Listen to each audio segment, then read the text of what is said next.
Thân chào cả nhà, không nên xem chùa đâu đó. Nhớ đăng ký, like, comment để ủng hộ team nha. Là tiếng kêu của cha, nhưng bạn hiểu. Mẹ không thể có một đôi móng vuốt của loại này. Nếu không ra ngoài tôi sẽ trực tiếp bạn giơ tay nắm cửa. Trái tim đập mạnh. Cắn răng mở cửa. Hình dạng của sinh vật bên Không có ngoài quái nhanh vật. chóng khớp với âm thanh. Chỉ quen thuộc thôi, trốn trong phòng làm gì? Hôm nay có hoạt động gia đình. Đến lúc đi cắm trại rồi, bạn vẫn chưa hồi phục. Tôi không đi được không? Không được, bố cũng đến, họ cười. Một uy nghiêm không thể chối cãi. Áp bức vô hình. Vậy tôi cần chuẩn bị, bằng trí nhớ, nhanh chóng vẽ móng vuốt lên nhật ký. Lúc này giọng nói của mẹ từ ngoài cửa truyền đến. Đến lúc đi rồi. Tim ngừng đập nửa nhịp. Đặt nhật ký ngay lập tức. Vẽ trang có móng vuốt, xé nó ra. Chụp ảnh lưu vào máy tính, sau đó xé giấy thành từng mảnh và ném vào thùng rác. Bạn đã mất niềm tin vào mẹ.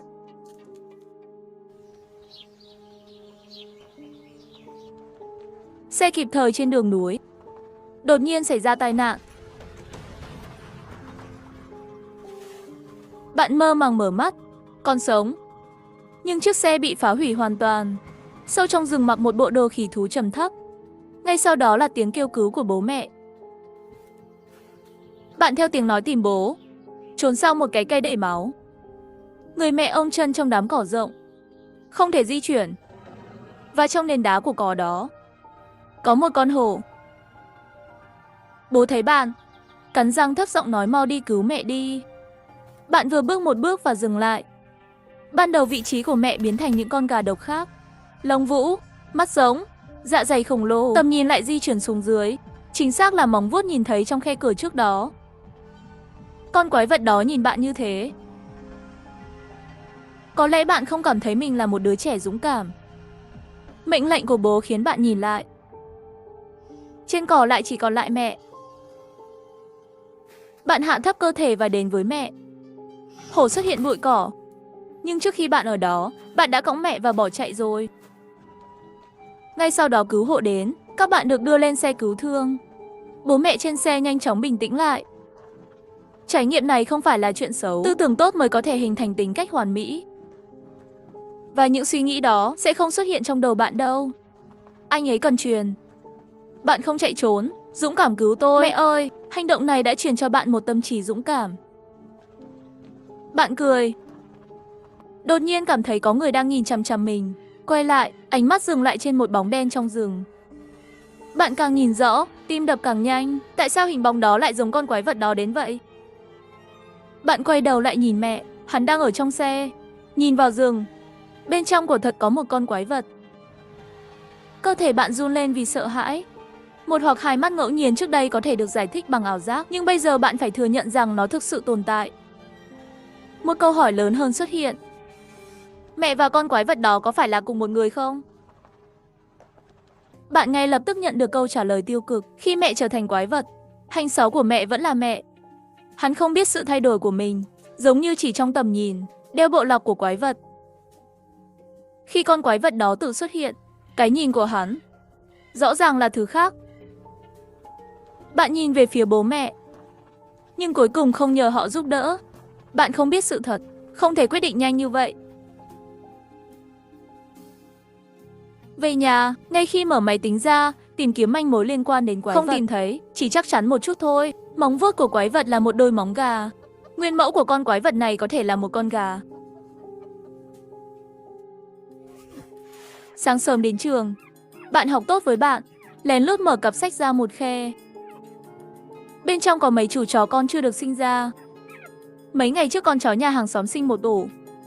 Tôi nghe nói chuyện với người khác nói không nuôi được nhiều như vậy. Ném tất cả xuống sông. Tôi đã đánh cắp chúng. Bạn ngạc nhiên, nhưng bạn sẽ nuôi nó như thế nào? Yên tâm, tôi đã tìm người nhận nuôi cho họ trên mạng rồi. Bạn đặt con chó con lên đầu trường và khóc. Họ đã đối xử với bạn như một con chó lớn. Bạn chọc bọn chúng mềm mại. Càng xem càng đáng yêu. Nhưng ngay trước khi tan học, bên ngoài lớp học đột nhiên ngã xuống. Một người trung niên lười biếng đã thể hiện trên các bạn rằng các bạn đã trộm con chó của hắn. Giáo viên đến sớm thôi, ngay sau đó bố mẹ bạn cũng đến. Bố mẹ nhìn bạn, con có biết mấy con chó đó ở đâu không? Trước đây, bạn đã làm theo lệnh của bố mẹ, nhưng tại thời điểm này, dù sao bạn cũng muốn biện minh, bạn chỉ vào người trung niên, bạn định ném con chó xuống sông. Tại sao lại đến tìm chúng? Người trung niên cười quỷ dị. Điều tôi muốn là quá trình giết chúng. Bạn nắm chặt tay ngay lập tức. Bạn nhìn về phía bố mẹ, hy vọng sau khi họ nghe được những lời như vậy, có thể hiểu hành xáo của bạn. Nhưng câu trả lời của họ lại dập tắt hy vọng. Chúng tôi không quan tâm anh ta làm gì. Những gì chúng tôi muốn là sự trung thực của con. Bố mẹ vẫn mỉm cười, nhưng cảm giác áp bức quen thuộc lại ập đến. Bố sẽ hỏi lại con, mấy con chó con đâu? Con là một đứa trẻ trung thực, phải không? Bạn cúi đầu xuống, chúng đang ở trên mái nhà. Bố mẹ vui mừng là đúng rồi. Đừng buồn, cái này cho con, thấm nhuần những suy nghĩ trung thực, cũng sẽ là một đứa trẻ ngoan trung thực. Nhưng bạn không nghĩ thế.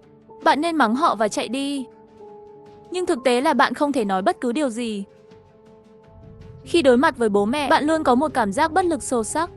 Dường như mọi thứ về bạn đều nằm trong tay họ. Đây là một loại không có cách nào khắc vào tủy xương. Như thể một khi trái với ý muốn của họ, sẽ trải qua những điều khủng khiếp. Nhưng hãy suy nghĩ cẩn thận, trong ký ức của bạn kể từ khi bạn có ý thức, bố mẹ chưa bao giờ giận bạn.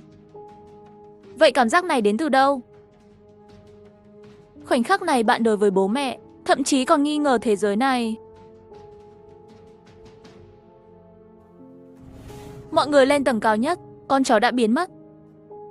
Nhìn camera giám sát đã lập tức sững sờ, màn hình hiển thị. Khi bạn tranh luận, con quái vật bắt con chó con. Đây là ai? Mặc đồ búp bê à? Người trung niên đuổi theo, nhưng bạn biết anh ta không thể bắt được. Bạn lùi lại phía sau mọi người, bạn đổ mồ hôi lạnh. Con quái vật này đã theo đến trường. Hắn càng ngày càng gần bạn. Bạn im lặng, lông mày lại thư giãn. Nhưng anh ấy đã cứu con chó, hắn hình như không nhất định là người xấu. Khi bạn ở nhà một mình, thường xuyên mở và đóng cửa phòng. Bạn nghi ngờ con quái vật đã đến nhà. Có thể trốn trong một căn phòng nào đó. Bạn không tìm thấy quái vật, nhưng tìm thấy một đống tạp chí trên bàn. Trò chơi áo tắm, xe máy du lịch khác nhau. Nó bao gồm mọi thứ thú vị trên thế giới. Ngón tay lướt qua phòng tạp chí, chọn một tạp chí xe máy, lật từng trang một, kết thúc trên một trang. Đó là một bức ảnh, một chiếc xe máy kỳ lạ. Phía sau xe có 3 cái túi lớn, một hiệp sĩ bị kẹp giữa hành lý nặng. Đóng băng trên một con đường rộng. Con đường đó kéo dài đến cuối đường chân trời. Dường như có thể đi đến bất cứ đâu. Cái nhìn đầu tiên khi nhìn thấy bức ảnh này, bạn được bao quanh bởi một cảm giác rộng lớn. Bạn tưởng tượng mình là hiệp sĩ đó, đang chạy trên mặt đất vô biên. Ra khỏi ảnh, nhìn thấy anh ở nhà với bố mẹ. Nhớ lại bên tai là bạn nên luyện đàn, bạn nên đua, bạn nên nhảy. Bạn mới nhận ra trong bức ảnh này có mình là hiếm nhất, cũng là thứ mong muốn nhất tự do.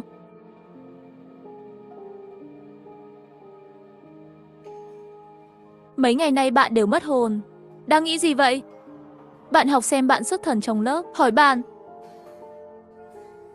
Cái gì? Không, thực ra là tự do.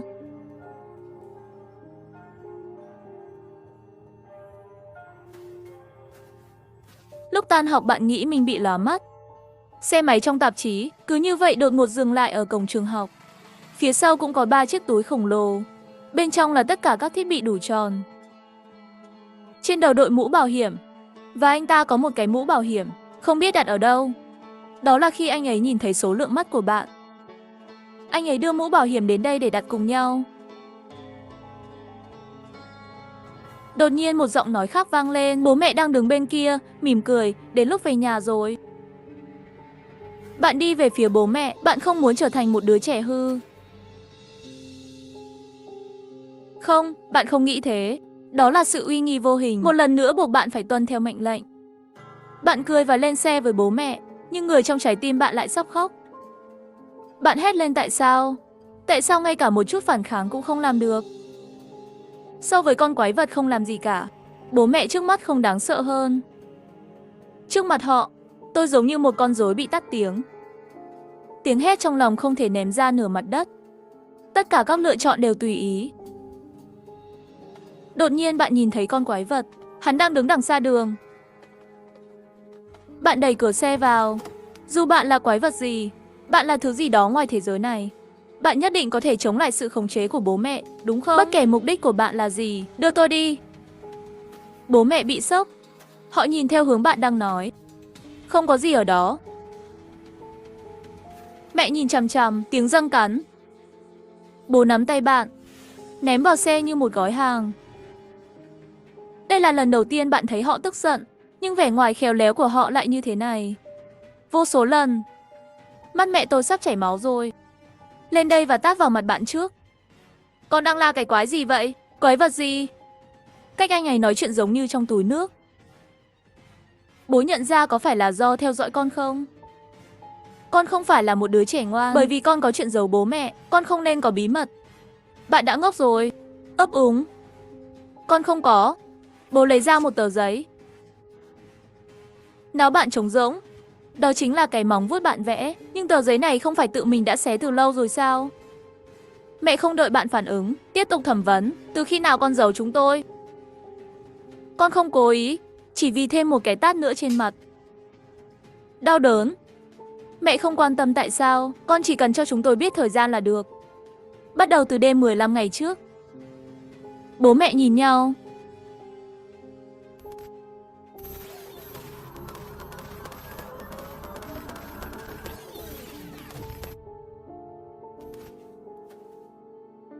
Lên xe đi, về đến nhà đã có đồ ăn ngon chờ bạn rồi. Bố mẹ cười, bạn không chọn xe máy. Chuyện này lại khiến bạn thấm nhuần những suy nghĩ hợp lý. Sự công nhận của bố mẹ khiến bạn rất vui. Ăn xong làm bài tập. Nửa giờ tự do hoạt động không khác gì trước đây. Quay về phòng, bật máy tính lên, vốn muốn chơi một chút trò chơi nhưng lại dừng lại ở máy tính để bàn. Hôm nay rõ ràng là rất vui, tại sao không có nhiệt tình? Bạn mở nhật ký ra, mấy ngày nay cũng không xảy ra chuyện gì xấu. Ngày mùng 6 tháng 10, tôi đã cứu mẹ khỏi miệng hổ. Bố mẹ tôi khen tôi dũng cảm. Ngày mùng 9/10, bạn học lén đưa trò đến trường. Tôi đã nói với bố mẹ, họ khen tôi thành thật. Ngày 15 tháng 10 là hôm nay. Một tên lái xe máy muốn làm tôi hư hỏng. Tôi cũng dứt khoát từ chối. Tôi vẫn là đứa trẻ hoàn hảo đó. Một giọt nước nhỏ vào nhật ký. Bạn chạm vào mặt, mới phát hiện mình lại khóc không hiểu sao. Chuyện gì vậy? Bạn nhìn vào cuốn nhật ký và tìm thấy gì? Bên cạnh công viên, trên giấy có vết bút kỳ lạ. Bạn dùng bút chì để vết bút, hiển thị đó là một đôi chân gà. Tôi từng vẽ một bức tranh như vậy khi nào? Sao lại biết nó là chân gà? Bạn nhìn chằm chằm vào bức tranh đó, bút trong tay càng ngày càng chặt. Bạn để cảm giác kiểm soát bàn tay, một chút lấp đầy phần trên của móng vuốt. Khi bạn dừng bút, trên giấy xuất hiện một con quái vật có móng gà. Trong khi đó, ký ức trở lại.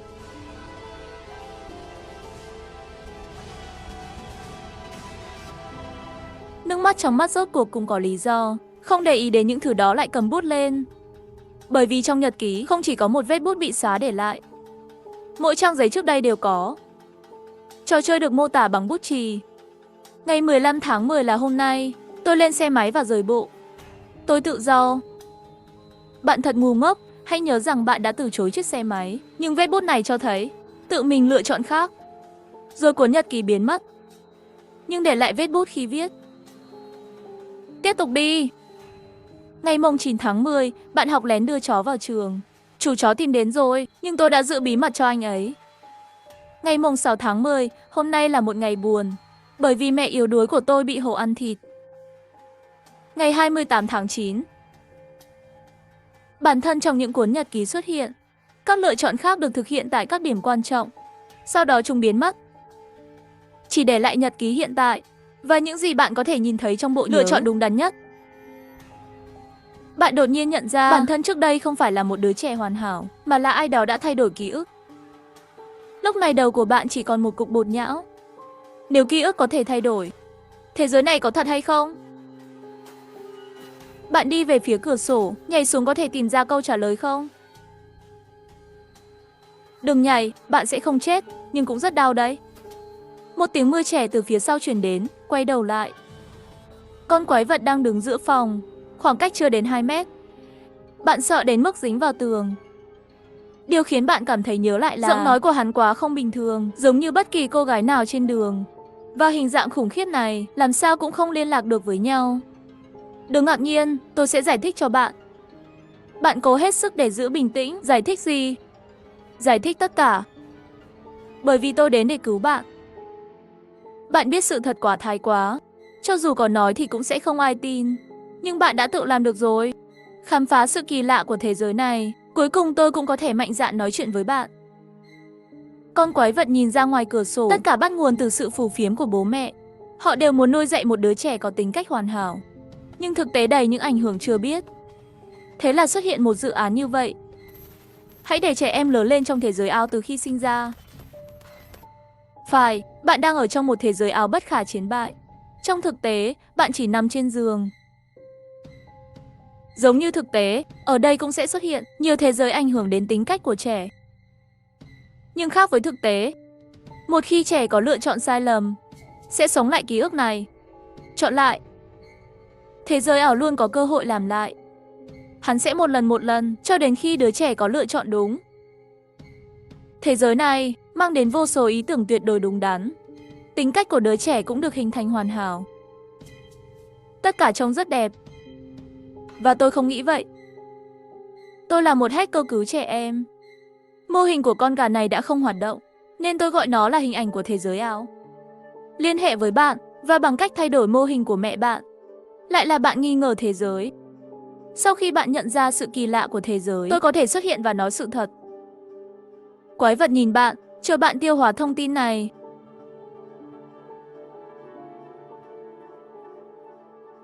Hồi lâu hắn đưa tay ra. Trở về thế giới thực. Bạn không ngần ngại nắm tay anh ta. Hắn kéo bạn nhảy từ cửa sổ xuống. Trước khi hạ cánh, dưới chân một người một chiếc xe máy. Chính xác là cái bạn thích trước đây. Bánh xe hạ cánh ổn định, chạy đi. Đã báo động, tốc độ xe ngày càng nhanh. Dần dần, khung cảnh xung quanh một số đã trở thành một bức tranh khả mờ. Một số đã ở trên bờ vực nhấp nháy và biến mất. Máy tính chỉ hiển thị các khu vực xung quanh bạn trong thời gian thực. Và bây giờ tốc độ di chuyển của chúng ta đã để máy tính không kịp xác nhận. Tiếp theo chơi một nửa, cho đến khi toàn bộ công viên thành phố này. Lúc này bố mẹ đột nhiên xuất hiện trước mặt bạn. Cho dù xe máy nhanh đến đâu, họ luôn giữ khoảng cách không đổi với bạn. Nhưng đôi khi mơ hồ, đôi khi rõ ràng khuôn mặt. Hãy để bạn hiểu rằng họ cũng đang trên bờ vực sụp đổ. Thế giới này đã truyền cho bạn sự dũng cảm, nhận thức trung thực về vẻ đẹp. Đổ đầy mọi thứ trong thế giới thực. Nhưng ý tưởng tuyệt vời khó mua. Đã nuôi dưỡng con từ khi còn bé cho đến bây giờ. Con thật sự sẽ bỏ đi như vậy. Thế giới thực không tốt như vậy. Bạn sẽ không có cơ hội làm lại đâu. Bất kỳ bước ngoặt nào không thể đoán trước đều có thể giảm, bị hủy diệt bởi một thế hệ.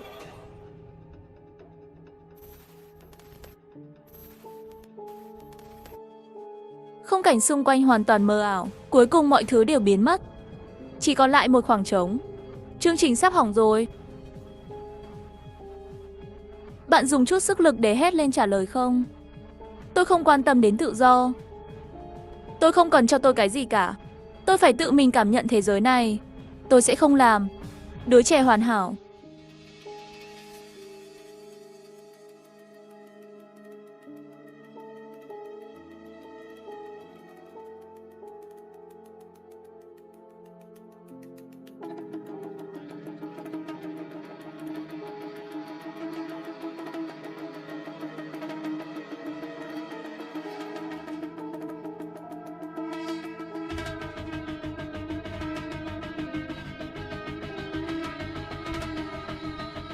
Cuối cùng cũng xong. Đây là ý tưởng cuối cùng truyền cho anh ta. Tinh thần nổi loạn. Thân chào cả nhà. Không nên xem chùa đâu đó. Nhớ đăng ký, like, comment để ủng hộ team nha. Chào mừng đến với kênh Gấu Sợ Khiếp. Donate ủng hộ kênh nha.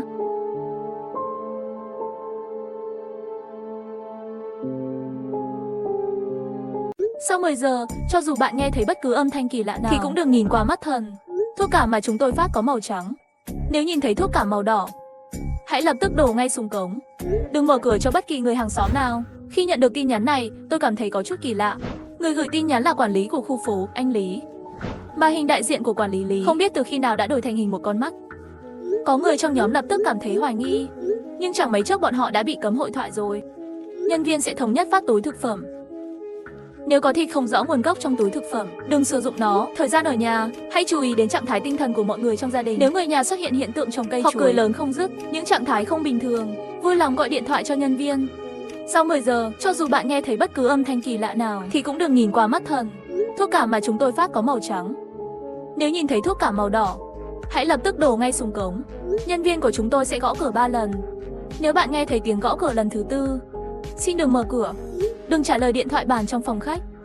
Khẩu trang do nhân viên phát là màu trắng. Nếu xuất hiện khẩu trang màu đỏ, hãy lập tức vứt nó đi ngay. TV có tổng cộng 43 kênh truyền hình.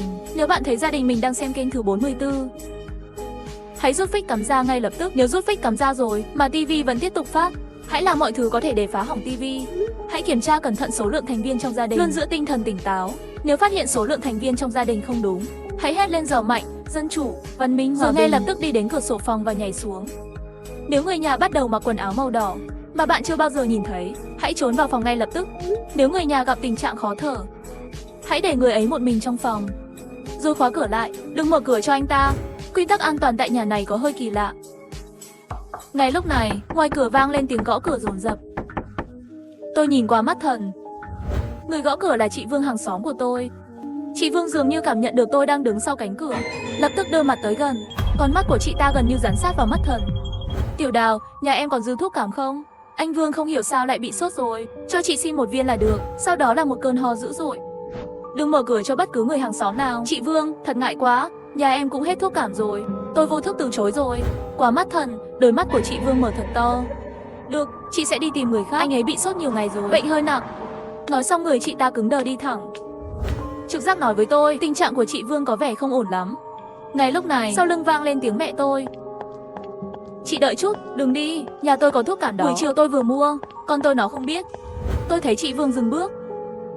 Cái đầu của chị ta quay ngoắt lại. Tôi có thể thấy rõ nụ cười của chị ta. Mẹ, không được mở cửa. Mẹ tôi nhìn tôi một cách kỳ lạ. Và lại, chị ta không có trong nhóm chat cho nên không đọc được những quy tắc trong đó. Chị Vương đối với chúng ta rất tốt. Lần trước chị ấy ở quê lên, còn mang cho chúng ta rau nhà trồng. Chỉ là một gói thuốc cảm thôi mà, sao con lại nhỏ nhen thế? Lúc này điều quan trọng nhất là giúp đỡ lẫn nhau. Tôi vẫn cố gắng nắm chặt lấy tay bà ấy, không cho mẹ mở cửa. Đột nhiên, ở cửa vang lên một âm thanh. Qua mắt thần, chị Vương nhìn chằm chằm vào tôi một cách vô cảm, đập đầu vào cửa hết lần này đến lần khác. Máu bắt đầu xuất hiện trên trán chị ta. Nhưng chị ta dường như không cảm thấy đau. Mở cửa, đưa tôi thuốc, mở cửa, đưa tôi thuốc, mở cửa, đưa tôi thuốc. Chị ta máy móc lặp lại một câu như vậy. Cuối cùng, ngay cả mẹ tôi cũng cảm thấy không ổn. Tiểu Đào, con nói xem, chị Vương này bị điên rồi phải không? Tôi cau mày. Khoảnh khắc tiếp theo tôi nghe thấy tiếng cửa nhà hàng xóm bên phải mở ra. Chuyện gì vậy? Đêm hôm rồi còn không để cho người ta nghỉ ngơi. Hàng xóm kế bên là một thanh niên vừa chuyển đến đây. Tôi thấy chị Vương ngưng đập cửa. Đầu chị ta chậm rãi chuyển về phía có tiếng nói, đi đến đó. Sau đó, bóng dáng chị Vương biến mất sau mắt thần. Này, có chuyện gì vậy? Lời nói vừa dứt, khoảnh khắc tiếp theo, một tiếng hét chói tai phát ra từ bên cạnh. Mẹ tôi hoảng sợ nắm lấy tay tôi. Bà ấy căng thẳng, tất nhiên là tôi cũng vậy. Tiếp theo là sự im lặng chết chóc. Qua mắt thần, không thể nhìn thấy bên kia rốt cuộc đã xảy ra chuyện gì. Khoảng vài phút sau, hình ảnh chị Vương lại xuất hiện sau mắt thần. Dường như tay chị ta đang kéo cái gì đó. Đó là... Tôi bịt miệng lại, tim đập mạnh. Dường như đã nhận ra điều gì đó. Khi đi ngang qua trước mặt tôi, chị Vương lại dừng bước. Đầu chị ta ngoái lại nhìn tôi. Tôi nhanh chóng ngồi xổm xuống, căng thẳng đến nỗi sau lưng toàn là mồ hôi lạnh. Vẻ mặt của mẹ tôi cũng rất sợ hãi. Tiểu Đào, chị Vương này sao vậy? Tôi không trả lời bà ấy, mà trực tiếp cho bà ấy xem các quy tắc của nhóm chat của khu phố. Một số điều kỳ lạ khác với lẽ thường đang lặng lẽ xảy ra. Đột nhiên mẹ tôi nắm lấy tay tôi. Con nghe thử đây là âm thanh gì? Trong hành lang truyền lại âm thanh của tiếng vô cùng nhỏ. Một ý nghĩ khủng khiếp nảy sinh trong lòng tôi. Chắc là không đâu. Chị Vương sao có thể ăn thịt người chứ? Đột nhiên có tiếng bước chân ngoài cửa. Bang! Cửa bị đập vỡ phát ra tiếng động rất lớn. Hình ảnh chị Vương xuất hiện đằng sau mắt thần. Tay chị ta đang cầm cái đầu của anh thanh niên hàng xóm, đập liên tục vào cửa. Tiểu Đào, chị nhìn thấy em rồi. Chị không lấy không thuốc của em đâu. Em xem, chị có đem đồ tới đổi đây. Khóe miệng chị Vương bị dính mấy vết bọt đỏ thẫm. Sắc mặt tôi bây giờ đã cực kỳ khó coi rồi. Mẹ tôi lấy điện thoại ra và gọi cảnh sát. Tiểu Đào, cảnh sát nói với mẹ họ sẽ đến đây ngay thôi. Đừng sợ, tôi gật đầu. Lúc này tiếng va chạm bên ngoài cửa ngày càng mạnh. Đột nhiên giọng nói của anh Vương vang lên. Vợ ơi, em đã lấy được làm gì bên ngoài đó mà lớn tiếng vậy? Sắp tìm thấy cho anh rồi. Nói xong chị Vương đi sang nhà cạnh bên. Tôi thở phào một hơi, nhưng đồng thời lại lo lắng cho sự an toàn của anh Vương. Ngay lúc này, điện thoại của mẹ tôi đổ chuông. Bà ấy bắt máy, nói vài câu, vẻ mặt rất nhanh biến đổi một cách không thể tin được. Sao có thể, anh cảnh sát, có phải anh nhầm rồi không? Thưa bà, không phải như vậy đâu, chúng tôi đã đến nhà bà rồi để hỏi xem tình huống là gì. Mẹ con bà chỉ đứng đó và cười với chúng tôi, cười rất kỳ quái. Được rồi, lần sau không vậy nữa nhé. Điện thoại bị cúp rồi. Tôi nhận ra rất rõ ràng, bây giờ tôi đang ở đâu. Tôi em rằng nó không còn là thế giới thực nữa. Toàn bộ khu phố của chúng tôi đã cách biệt với thế giới thực. Lúc này ngoài cửa lại vang lên tiếng gõ cửa. Xin chào, chúng tôi ở đây để phát túi thực phẩm. Xin hãy mở cửa. Một nhân viên mặc đồng phục màu trắng đứng bên ngoài. Mẹ tôi vừa định mở cửa, tôi liền lắc đầu với bà, bởi vì vừa rồi anh ta gõ cửa 4 lần. Mẹ không thể mở cửa. Tiếng gõ cửa không đúng, tới 4 lần. Tôi hạ giọng nói, xin chào. Xin hãy mở cửa lấy túi thức ăn. Nhân viên bên ngoài, giọng điệu dần trở nên thiếu kiên nhẫn. Nhưng tôi quyết không mở cửa. Mở cửa ra, mở cửa ra. Và khi đó điện thoại của tôi có tin nhắn tới. Nhóm chat lúc này đã gỡ bỏ quyền cấm hội thoại rồi. Tôi nói này, chuyện gì đang xảy ra với nhân viên của các anh vậy? Sau khi tôi mở cửa, anh ta không nói gì, cứ liên tục cười với tôi, cũng không đưa túi thức ăn đang cầm cho tôi. Khoan đã, trong túi thức ăn sao lại? Đoạn âm thanh đột ngột dừng lại. Sao vậy? Không sao chứ? Sợ chết được, mau nói đi chứ. Xin lỗi mọi người, tôi vừa nhìn thấy một con bọ. Bây giờ thì ổn rồi. Sau khi tôi nghe xong đoạn âm thanh này, trong lòng lại có một cảm giác vô cùng bất an. Tôi sợ hãi chạy ra ban công. Từ góc nhìn này của tôi, vừa vặn có thể nhìn thấy căn hộ 304 đối diện. Chỉ thấy chủ nhà 304 đang cúi đầu, đứng trong phòng khách. Có một túi na lan màu trắng dưới chân anh ấy. Chắc là túi thực phẩm. Anh ấy cúi xuống người cứng đờ, lấy ra một thứ gì đó từ túi na lan. Chờ đã, đó là... Chân tôi ngay lập tức mềm nhũn ra. Người đứng không vững, ngã ngay xuống đất. Thứ mà người đàn ông lấy ra từ túi na lan rõ ràng là cái đầu của anh ta. Ngay sau đó, người đàn ông quay đầu lại, nhìn thẳng về hướng của tôi. Anh ta bước nhanh đến cửa kính của ban công, áp sát mặt mình lên đó, nhìn tôi với đôi mắt bối rối. Tôi người đầy mồ hôi, gần như sửng sốt trở ngay vào phòng. Mẹ nhìn thấy sắc mặt tôi trắng bệch, liền hỏi tôi đã trông thấy gì. Tôi hít một hơi thật sâu, lắc đầu đi về phía cửa. Sáu mắt thần, đã không còn nhìn thấy bóng dáng của nhân viên đó nữa.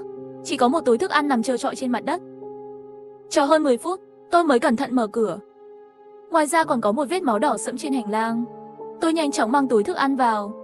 Ngay khi tôi chuẩn bị đóng cửa, một bàn tay đột nhiên thò vào. Tôi bị dọa suýt chết. Là anh Vương, đầu anh ta bị cắn chỉ còn lại một nửa. Trên bụng còn có một lỗ lớn. Đau đầu quá, Tiểu Đào, cậu nói xem, sao anh cứ cảm thấy đầu mình nhẹ tênh tênh ấy nhỉ? Có gì đó không ổn. Đầu đau kinh quá, trên người cũng đau vô cùng. Uống thuốc cũng không có tác dụng, toàn thân tôi lạnh dần. Anh Vương đưa tay ra sờ vào đầu của mình. Rõ ràng là anh ấy bị sốc rồi. Anh nhớ ra rồi, vợ anh cho anh ăn thứ gì đó rất kỳ lạ. Cô ấy nói đó là thuốc cảm. Có thể đó không phải là thuốc, là đầu người. Nhưng sao lúc đó anh lại không nhận ra nhỉ? Anh cứ tưởng đó là thuốc cảm, nên anh cứ uống thôi. Kết quả, vợ anh nói vợ anh đói rồi. Anh nấu mì cho cô ấy ăn, nhưng cô ấy vẫn thấy đói, rồi cứ nhìn chằm chằm vào anh. Mẹ tôi nhìn thấy dáng vẻ của anh Vương, đã sớm sợ đến chân mềm nhũn ngồi trên mặt đất rồi. Lúc này giọng nói của chị Vương từ bên cạnh truyền đến. Lão Vương, em đói rồi. Anh Vương nhìn tôi một cái, thả tay tôi ra và đi về nhà mình. Sau khi anh Vương đi, tôi mở lòng bàn tay ra, tìm thấy một ghi chú có dính máu. Sau khi đóng cửa, tôi mở tờ giấy này ra. Cậu đã nhớ ra chưa? Đây không phải lần đầu tiên cậu trải qua chuyện này. Anh nhớ ra rồi, cậu đã nói với anh. Nếu anh nhớ ra, nhất định phải đến nhắc nhở cậu xem nhật ký trong phòng. Còn nữa, cẩn thận, chữ đằng sau ghi chú bị vết máu nhuộm hoàn toàn không đọc được. Tôi bối rối cầm tờ giấy trong lòng bàn tay. Những từ trên ghi chú có nghĩa là gì? Đây không phải lần đầu tiên tôi trải qua chuyện này. Còn cuốn nhật ký trong phòng là thế nào? Lúc này mẹ tôi làm gián đoạn suy nghĩ của tôi. Tiểu Đào, lão Vương kia sao lại biến thành như vậy? Dáng vẻ như vậy không thể là người còn sống được. Mẹ, con sợ là chúng ta bây giờ không phải đang ở thế giới thực. Vì vậy, mọi chuyện đều có thể xảy ra, không tuân thủ quy tắc. Kết cục sẽ rất đáng sợ. Mẹ tôi gật đầu. Sau đó chúng tôi mở túi thức ăn ra. Bên trong có một ít rau và thịt bò rán nhãn. Ngoài ra còn có một túi thịt hoàn toàn không có nhãn mác. Túi thịt này tỏa ra mùi thơm kỳ lạ. Thịt thơm quá, chắc ngon lắm. Mẹ tôi đột nhiên nhìn thịt trong tay tôi một cách kỳ lạ. Tôi vội vàng ném thịt vào thùng rác. Lúc này điện thoại của tôi lại đổ chuông. Lấy ra xem thì trong nhóm vừa phát lên một quy tắc mới. Quy tắc đêm. Bọn họ trốn trong đêm tối. Trước 10 giờ, hãy chắc chắn rác đã được đóng gói trong thùng rác. Để ở cửa. Nhân viên của chúng tôi sẽ đến lấy rác. Nếu hàng xóm của bạn trở nên kỳ lạ và sắp tấn công bạn, hãy đeo khẩu trang vào ngay lập tức. Khử trùng trước khi đi ngủ. Rượu thì trong suốt.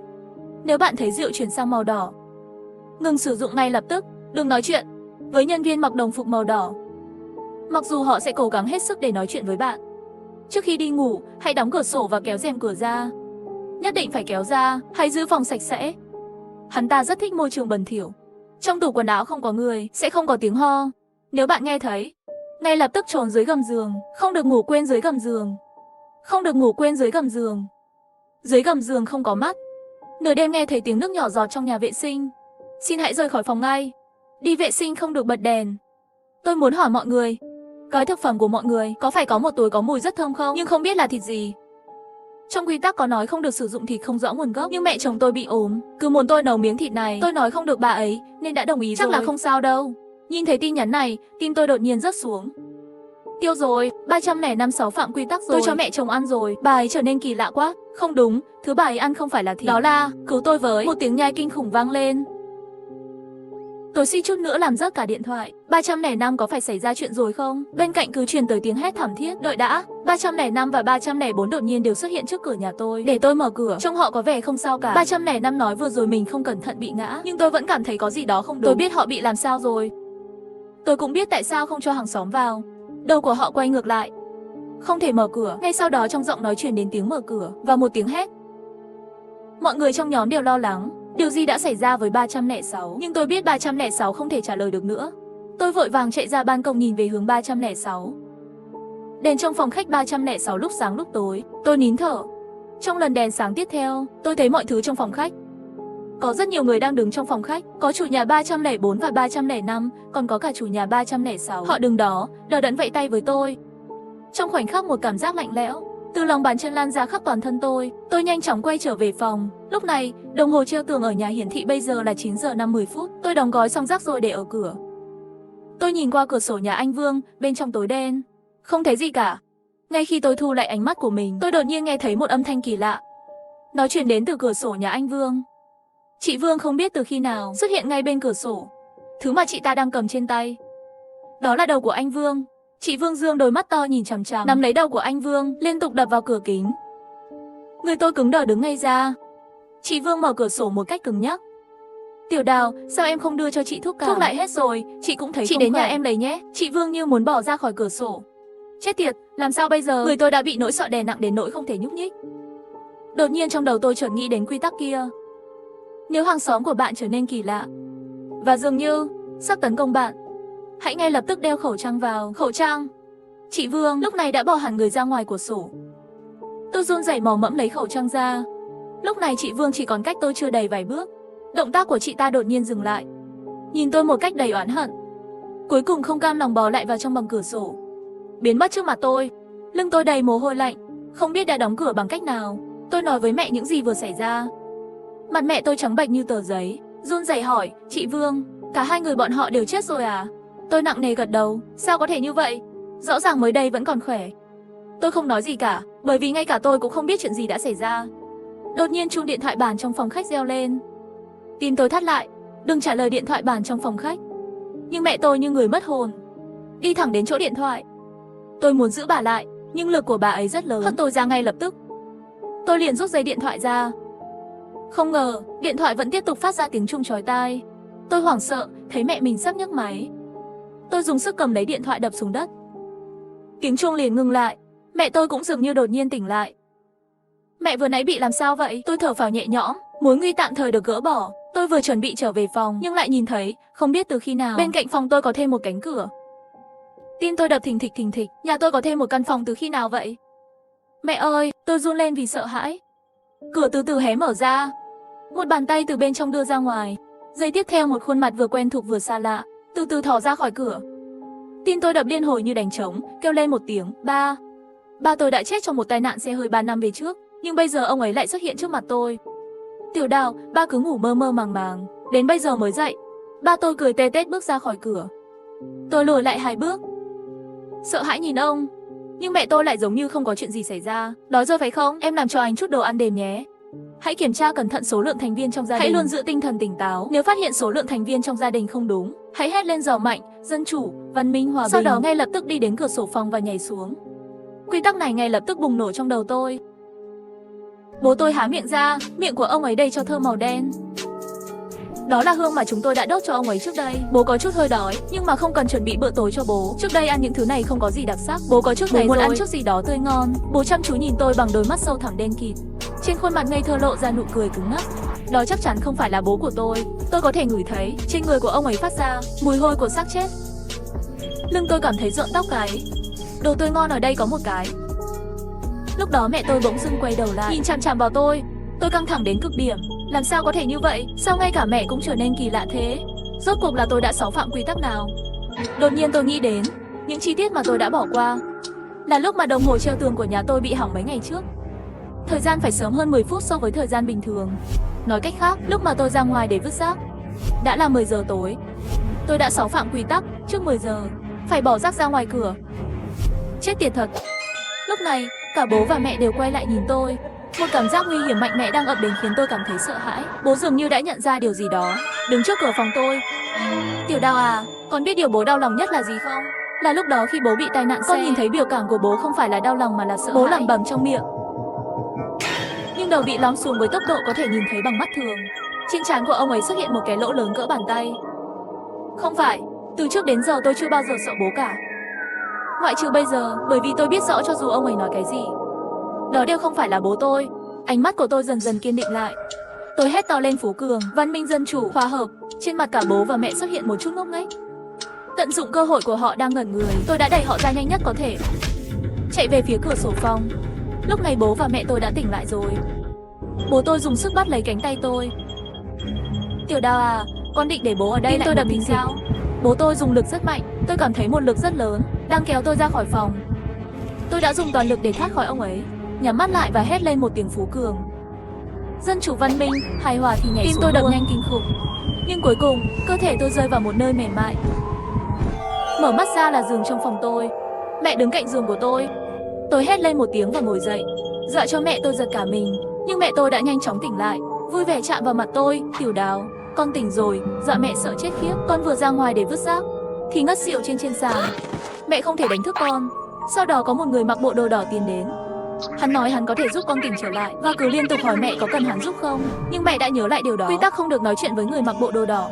Đến một câu mẹ cũng không dám nói. Hắn thấy mẹ không nói chuyện, biểu cảm lộ ra càng ngày càng đáng sợ. Vẫn liên tục nói không có hắn ta giúp con sẽ không bao giờ tỉnh dậy. Mẹ suýt nữa thì nói chuyện với hắn ta rồi, nhưng mẹ vẫn kìm nén. Cuối cùng hắn ta đành phải lấy rác và bỏ đi. Tôi cảm thấy nhẹ nhõm vì mẹ đã không nói chuyện với hắn ta. Nếu không, thực sự tôi có thể không tỉnh lại được nữa. Tôi thầm quyết định sau khi lần này hết bệnh, tôi sẽ rời khỏi đây. Nhất định phải học tập tốt giá trị quan xã hội chủ nghĩa. Trước khi đi ngủ, tôi muốn xịt rượu vào phòng, nhưng lại phát hiện đặt trong chai rượu trên bàn, chất lỏng chứa không biết từ khi nào đã biến thành màu đỏ. Hãy khử trùng trước khi đi ngủ. Rượu là trong suốt. Nếu bạn thấy rượu chuyển sang màu đỏ, ngừng sử dụng ngay lập tức, xem ra rượu không dùng được nữa rồi. Tôi đã kiểm tra lại một lần nữa, cửa sổ đã đóng, rèm cửa đã được mở ra. Mọi thứ đều không có vấn đề gì. Điều duy nhất khiến tôi không thể buông lỏng là nhật ký trên ghi chú là Vương Ca đưa cho tôi. Có vẻ như chỉ có khi tìm thấy cuốn nhật ký đó mới có thể tìm được một số manh mối. Tôi đã tìm nửa ngày rồi, cuối cùng cũng tìm thấy một quyển sổ ở góc giường. Tôi đã kích động mà mở quyển sổ ghi chép ra. Đồng tử đột nhiên co lại, bởi vì 3 câu đầu tiên trong nhật ký giống hệt với tôi. Khi bạn tìm thấy cuốn nhật ký này, có nghĩa là đã có người nhắc nhở bạn rồi. Nếu không, ngay cả khi cuốn nhật ký này được đặt trước mặt bạn, dưới sự ảnh hưởng sức mạnh của hắn, bạn cũng sẽ bỏ qua anh ta. Chỉ khi giết chết nguồn gốc của nhiễm trùng, tất cả chuyện này mới có thể kết thúc.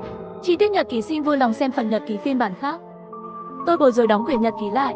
3 câu đầu tiên trong cuốn nhật ký này đúng là nét chữ của tôi, nhưng chữ viết tay ở phía sau lại không giống của tôi. Nói cách khác, phía sau cuốn nhật ký không phải do tôi viết. Mặc dù tôi có thể ở trong nhật ký này để lại lời nhắc nhở cho bản thân, có nghĩa là tôi đã đọc qua cuốn nhật ký này từ lâu rất về trước rồi. Tôi lại mở tờ giấy ra một lần nữa. Vương Ca nói trong ghi chú, đây cũng không phải là lần đầu tiên tôi trải qua chuyện này. Nhưng thực sự tôi không nhớ bất kỳ ký ức nào cả. Và mẫu giấy cuối cùng bị vết máu làm mờ chữ cẩn thận. Có lẽ nào là hãy cẩn thận mẹ. Trong lòng tôi có một cảm giác cực kỳ bất an. Đầu rất đau, hình như có một ký ức gì đó rất quan trọng đã bị tôi bỏ qua rồi. Cũng không biết từ khi nào tôi đã ngủ rồi. Đợi khi tôi thức dậy, rèm cửa ban đầu được kéo ra, không biết khi nào nó đã bị kéo lên. Trước khi đi ngủ, xin hãy đóng cửa sổ vào và kéo rèm cửa ra. Tôi nhìn chằm chằm vào rèm cửa, nhanh chóng ra khỏi giường và kéo nó ra. Một chiếc váy màu đỏ đang nằm trên mặt đất. Nhật ký nói cô ấy thích màu đỏ. Chắc chắn cô ấy vừa ghé qua, cửa sổ thì vẫn đóng. Tôi nhìn quanh bốn phía và thấy cửa tủ quần áo mở một khe hở. Trong tủ quần áo đột nhiên phát ra mấy tiếng ho dữ dội. Không có ai trong tủ, sẽ không có tiếng ho truyền đến. Nếu bạn đã nghe thấy, ngay lập tức trốn xuống gầm giường. Tôi lập tức trốn xuống dưới gầm giường, giữ hơi thở. Tôi nghe thấy tiếng lách cách trong tủ quần áo. Hình như có thứ gì đó từ tủ quần áo chui ra. Trán tôi toát mồ hôi lạnh. Thứ đó đi bộ có tiếng rất lạ. Đó là tiếng rông rông rông. Chờ đã, thứ đó đi như thế nào? Tôi mở to mắt nhìn ra ngoài cửa sổ. Sau đó tôi thấy một đôi mắt mở to đang nhìn tôi. Đầu mẹ tôi cúi xuống, khóe miệng tôi từ từ nhếch lên. Tôi sợ quá, hóa ra là âm thanh rông rông mà tôi nghe thấy trước đó. Đó là tiếng hắn ta đi ngược đầu. Lúc này tôi chợt nhớ ra, điện thoại nhân viên trên mã. Tôi run rẩy lấy điện thoại ra gọi. Tiểu Đào, bây giờ điều duy nhất anh có thể làm là nhắm mắt lại. Cho dù nghe thấy tiếng gì cũng đừng mở mắt ra. Tôi vội vàng nhắm mắt lại. Tiểu Đào, con mau tỉnh lại đi, con không thể ngủ dưới gầm giường. Tiểu Đào, mẹ xin con, làm ơn hãy mở mắt ra. Tôi vừa định mở mắt ra, trong lòng nhớ lại lời người phụ nữ nói trên điện thoại trước đó. Cũng không biết đã qua bao lâu rồi, giọng mẹ tôi đã biến mất. Sau khi tôi chắc chắn không có bất kỳ động tĩnh nào, mới từ dưới gầm giường bò ra, không thấy mẹ nữa, cửa tủ quần áo cũng đóng lại. Tôi nằm trở lại trên giường. Khi tôi tỉnh lại một lần nữa, đã là ban ngày rồi. Loa phát thanh trong khu dân cư liên tục phát lại một câu, yêu cầu tất cả các dân cư đến phòng quản lý để nhận thuốc cảm cúm. Tôi bò ra khỏi giường và ra khỏi phòng, thấy trong bếp mẹ đang nấu cháo. Gặp tôi đang đi vào, hắn ta cười và nói với tôi, mẹ dùng thịt bò trong túi đồ ăn gửi hôm qua, nấu một nồi cháo bò, sắp xong rồi. Tôi gật đầu một cái, mắt liếc vào thùng rác. Tôi thấy bên trong thùng rác có những rỗng không có nhãn hiệu. Tôi sửng sốt, tôi nhớ những bao bì này không có nhãn mác. Tối qua đã bị tôi vứt đi rồi. Trừ khi trong khoảng thời gian sau khi tôi mở cửa và ngất đi, mẹ tôi lại nhặt túi thịt đó về. Lúc này tôi nhớ lại nội dung cuốn nhật ký. Người mẹ trong nhật ký đã tự cắt thịt mình, chia cho hàng xóm. Thịt không có nhãn hiệu liệu có phải là... Tôi không còn cảm giác thèm ăn nữa. Tôi đã không còn thèm ăn nữa, con phải đi lấy thuốc cảm rồi. Tôi vội vàng ra ngoài, đến văn phòng quản lý. Nhân viên văn phòng quản lý đưa cho tôi một hộp thuốc cảm. Tôi cầm hộp thuốc cảm đi về nhà. Mở ra xem, bên trong có 4 viên màu trắng, có 4 viên màu đỏ. Trong quy tắc nói màu trắng là thuốc cảm. Tôi lập tức lấy ra 4 viên thuốc cảm màu đỏ kia, xả vào trong bồn cầu. Lúc này mẹ tôi đi tới, bà ấy cúi xuống bồn cầu, dùng tay vớt vào trong. Cho đến khi tôi lấy ra một viên thuốc màu đỏ, tôi đã đến không kịp, chỉ có thể trơ mắt nhìn bà ta nhét viên thuốc vào miệng. Đầu tôi như muốn nổ tung. Tôi biết bà ta đã bị nhiễm bệnh rồi. Tôi chạy trốn về phòng, ngồi xuống đất. Bên ngoài có tiếng gõ cửa. Tiểu Đào, nhanh mở cửa ra. Giọng mẹ lúc đầu vẫn bình thường, sau đó trở nên sắc nét lạ thường. Mở cửa, mở cửa. Cửa bị đập vỡ. Lúc này những từ trong nhật ký lại hiện lên trong đầu tôi. Chỉ có giết chết nguồn gốc của nhiễm bệnh, tất cả chuyện này mới có thể kết thúc. Mẹ có phải là nguồn lây nhiễm không? Sau tiếng ồn lớn, cánh cửa bị đập vỡ một cái lỗ to. Khuôn mặt của mẹ thò đầu ra từ trong đó. Hắn ta cười rất lố, nhìn chằm chằm vào tôi. Con nên uống thuốc rồi, thuốc cảm cúm màu đỏ. Tôi đổ mồ hôi lạnh và lùi lại. Đúng rồi, số điện thoại của nhân viên. Tay tôi run rẩy gọi số đó. Tiểu Đào, đây là những giây phút có thể làm cho câu chuyện kỳ lạ này biến mất hay không là tùy thuộc vào bạn. Chết tiệt, nhớ ra ngay cho tôi. Cuộc gọi đột một kết thúc. Tôi bắt đầu đau dữ dội. Đột nhiên tôi mạnh mẽ, thông minh, những ký ức bị một số thế lực nào ép sâu can thiệp và thay đổi. Lúc này tất cả đều hiện lên rõ ràng trong đầu tôi. Tôi rõ ràng là không có mẹ, tôi chỉ có một người cha. Đây không phải thế giới thực. Tôi cũng không phải người của thế giới này. Đây là lần đầu tiên bước vào thế giới này. Tôi đã giết mẹ, nhưng điều kỳ lạ không vì thế mà biến mất. Người lây nhiễm thực sự không phải mẹ của thế giới kỳ lạ này. Lúc này mẹ đã hoàn toàn đi vào phòng rồi. Bà ta có một nụ cười kỳ lạ trên mặt. Nếu người lây nhiễm bệnh thực sự không phải là mẹ, vậy rốt cuộc là cái gì? Đột nhiên nội dung của nhật ký giống như chuyển dịch, lật từng trang trong đầu tôi. Tôi bắt đầu run lên. Người lây nhiễm thực sự là chính tôi. Từ khi tôi nghe thấy ảo giác cho đến khi tôi thấy đồ đạc trong mắt mình biến thành màu đỏ, nghĩa là tôi đã bị hắn lây nhiễm rồi. Sau khi hắn lây nhiễm cho tôi lại đi nhiễm bệnh cho mẹ. Cuối cùng mẹ tôi đã lây nhiễm cả khu dân cư. Câu chuyện kỳ lạ về khu phố hạnh phúc đã ra đời. Lúc này mẹ đã đến trước mặt tôi rồi. Tôi chạy về hướng nhà vệ sinh. Ở đó có một con dao cạo lông mày, đủ để tôi tự giết bản thân. Mẹ tôi dường như biết được ý định của tôi. Bà ấy đã nắm chặt lấy cánh tay của tôi. Lực của bà ấy rất mạnh, cánh tay tôi bị đau dữ dội. Tôi cắn chặt răng, cố hết sức đi về hướng nhà vệ sinh. Ngay sau đó, vai của tôi đau buốt như bị kim châm. Cánh tay trái tôi bị mẹ gay tơ mạnh đến mức gãy luôn. Tôi suýt ngất xỉu. Phía sau truyền lại tiếng cười của mẹ. Tiếng cười của 4 nam 4 nữ, như một cây kim trong đầu tôi. Tôi dùng chút sức lực cuối cùng chạy vào nhà vệ sinh, cầm lấy dao cạo lông mày. Tôi quay đầu lại và hét lên với mẹ đi chết đi. Giây tiếp theo, tôi tự cứa vào cổ họng mình. Tầm nhìn của tôi chìm vào bóng tối. Khi tôi tỉnh lại, tôi đã ở trong bệnh viện. Tiểu Đao, cậu tỉnh rồi. Một người phụ nữ xinh đẹp ngồi cạnh giường tôi. Tôi ngồi dậy. Câu chuyện kỳ lạ của khu phố hạnh phúc đã kết thúc, nhưng còn rất nhiều câu chuyện bí ẩn về quy tắc chưa được giải quyết đang chờ tôi.